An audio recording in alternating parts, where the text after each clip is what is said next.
A new feature in Hatch 3 is the addition of the hand stitch effect. Even if you don't digitize your own designs, you can still apply this effect to many different stitch types to instantly add texture, pattern, interest, a sketchy look, and realism to designs.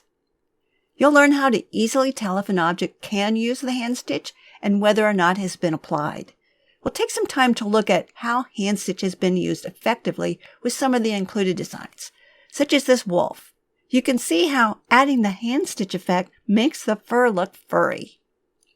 With this included design, which is the hydrangea, you can achieve simple blending just by using the hand stitch. Hand stitch is easy to apply and remove. In Lesson 2, we'll take a closer look at adjusting hand stitch settings and apply it to run stitch designs.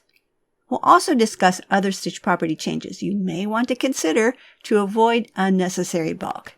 On the left, you can see the original design from the Hatch Included library, and here I've applied hand stitch to selected areas. Look at the difference. In Lesson 3, we'll apply hand stitch to filled objects. Some designs may only require a few clicks.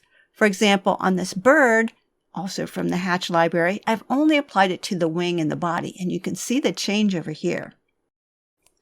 Other designs may require more work, such as modifying this fringed lion from another project in the Hatch Academy to still look fluffy, but without the fringing. Combining hand stitch with a little editing can really change up a design.